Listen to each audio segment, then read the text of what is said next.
ام ہانی کے گھر سو رہے تھے یا اپنے گھر سو رہے تھے، حضرت جبریل آئے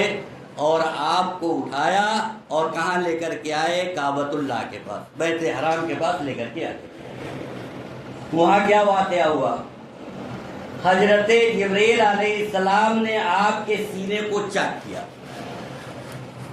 آپ کے دل کو سونے کے دست میں نکال کر کے رکھا،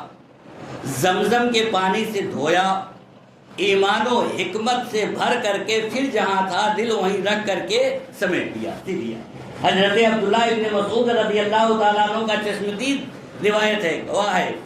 وہ کہتے ہیں کہ میں نے اپنی آنکھوں سے دیکھا کہ معراج سے جب واپس ہوئے تو نبی اکرم صلی اللہ علیہ وسلم کے سینے کے اوپر ٹانکا لگا ہوا تھا۔ یہیں پہ رک کر کے ذرا سوچئے کہ جب معراج کرایا جا رہا ہے تو اللہ کے نبی صلی اللہ علیہ وسلم کے سینے کو پھاڑنا، پھر دل کو نکال کر کے زمزم کے پانی سے دھو کر کے رکھنا، کیا مطلب ہے اس کا؟ کیوں رکھا گیا؟ آپ کے دل کو کیوں دھویا گیا؟ آپ کے دل کو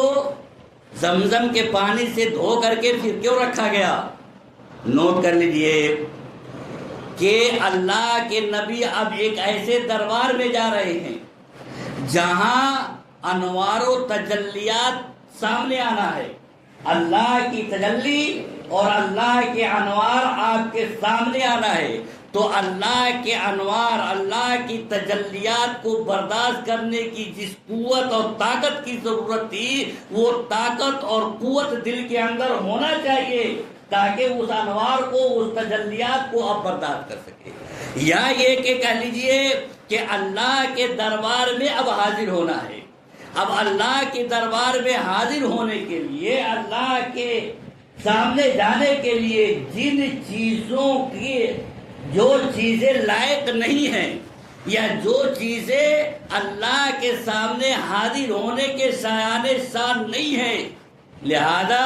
اس سے نکال کر کے دل سے باہر پھینک دیا جائے اور دل کو دھو کر کے صاف ستھرا کر دیا جائے۔ یہی وجہ ہے کہ آپ کو پتا ہے نبی اکرم صلی اللہ علیہ وسلم کا دل معراج سے پہلے بھی چاک کر کے دھویا گیا اور اس دل کے اندر جو کالا نشان تھا اس کو نکال کر کے باہر پھینک دیا گیا۔ یعنی اللہ کے دربار میں حاضر ہونے کے لیے جو چیزیں لائق نہیں تھی یا جو آپ کے شایان شان نہیں تھی، اس کو دل سے نکال کر کے دل کو بالکل صاف ستھرا کر دیا گیا۔ کیا پتا چلا؟ یہی حکم ہے ہمیں بھی، یہی حکم ہے آپ کو بھی، یہی حکم ہے پوری امت کو کہ دیکھو دن میں 5 مرتبہ تمہیں اللہ کے دربار میں بلایا جاتا ہے، اور جس طریقے سے تم اپنے منہ دھوتے ہو، جس طریقے سے تم اپنے ہاتھ دھوتے ہو، جس طریقے سے تم اپنے پیر دھو کر کے وضو بنا کر کے اللہ کے دربار میں آتے ہو، اسی طریقے سے تم اپنے دل کو صاف ستھرا کر کے، دل کو دھو کر کے اللہ کے دربار میں آؤ۔ دل کو دھونے کا کیا مطلب ہے؟ ہمارا دل ہر طرح کی کدورتوں سے صاف ہو، ہمارا دل ہر طرح کی نفرتوں سے صاف ہو، ہمارا دل ہر طرح کے کینہ، بغض، عناد، دشمنی، ان تمام چیزوں سے ہمارا دل صاف ہونا چاہیے اس وقت جس وقت ہم اللہ کے دربار میں، اللہ کے گھر میں، مسجد کے اندر نماز کے لیے حاضر ہوتے ہیں۔ یہ عبرت ہے، یہ نصیحت ہے، یہ سبق ہے ہمیں اور آپ کو واقع معراج کے اس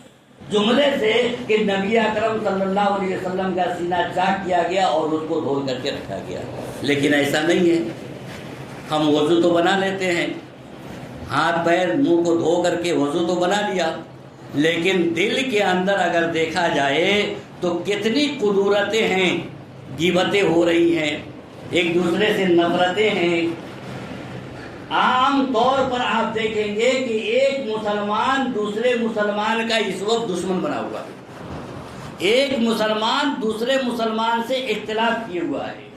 ایک مسلمان دوسرے مسلمان کی غیبت کر رہا ہے۔ اور یہی نہیں، آپ عام طور پہ تو چھوڑ دیجئے، آپ اپنے محلے میں آ جائیے، اپنے بستی میں آ جائیے، اپنے خاندان میں آ جائیے، ایک خاندان والا دوسرے خاندان والوں کی تحقیر کر رہا ہے، ایک خاندان والا دوسرے خاندان کو ذلیل اور رسوا کرنے کی پلاننگ بناتا ہے، ایک خاندان والا دوسرے خاندان والے کو نیچا دکھانے کی کوشش کرتا ہے، ایک خاندان والا دوسرے خاندان والے کو جو ہے اپنے سے حقیر سمجھتا ہے، اور یہی نہیں، ہر آدمی اپنے ماموں سے اختلاف کیے بیٹھا ہے، اپنے ممیرے بھائی سے اختلاف کیے بیٹھا ہے، اپنے خالو اور خلیرے بھائی سے اختلاف کیے بیٹھا ہے، اپنی بہن سے اختلاف کیے بیٹھا ہے، اپنے بھائی سے اختلاف کیے بیٹھا ہے، اور ان کی غیبتیں ہو رہی ہے، ان کے خلاف اپنے دل میں کدورت ہے، ان کے خلاف اپنے دل میں نفرتیں ہیں۔ ایک مرتبہ جب آپس میں ملیں گے تو بڑے ہنس کر کے مسکرا کر کے ملیں گے، بڑے خندہ پیشانی کے ساتھ، مصافحہ بھی ہو رہا ہے، معانقہ بھی ہو رہا ہے، ایسا لگے گا کہ اس سے بڑا کوئی جگری دوست ہمارا نہیں ہے، ایسا لگے گا کہ اس سے بڑا کوئی ہمارا ہمدرد نہیں ہے، لیکن جیسے ہی پیٹ پھیر کر کے واپس ہوا، بس غیبتیں شروع ہو گئی، برائیاں شروع ہو گئی، نفرتیں شروع ہو گئی، کسی بات پر آج مسلمان دوسرے مسلمان کے ساتھ متحد نہیں ہے۔ یہ ہمارا اور آپ کا حال ہے۔ ہماری لذتیں ہیں، ہمارے مزے ہیں، ہمارے عیش ہیں، لیکن محلے میں کوئی غریب آدمی ہے، اس کے گھر میں کھانے کے لیے نہیں ہے، پھاقا ہو رہا ہے، ہم اس کی فکر کرنے کے لیے تیار نہیں ہے۔ اگر کوئی بیمار ہے، اس کا علاج کرانے کے لیے ہم تیار نہیں ہیں۔ ہمارے بچے عیش کریں، ہمارے بچے مزے کریں، لیکن ہماری بہن بھوکے رہ رہی ہے، ہماری ماں ہے، ہمارا باپ ہے، ہمارا بھائی ہے، ان کے بچے مر رہے مرے، ہمیں کوئی فرق نہیں پڑتا۔ لیکن واقع میراث کو بڑے دلآمیز انداز میں بیان کر دیا جاتا ہے، اور لوگ جھوم جھوم کر کے اس سے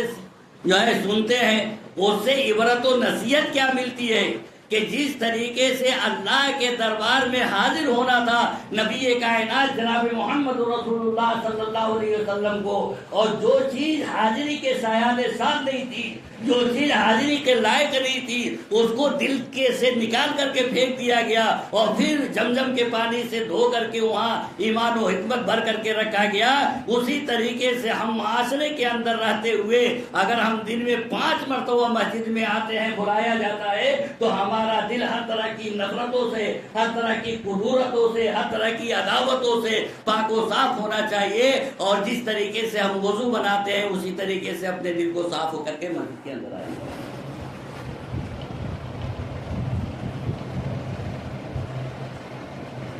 زمزم کے پانی سے دھو دیا گیا،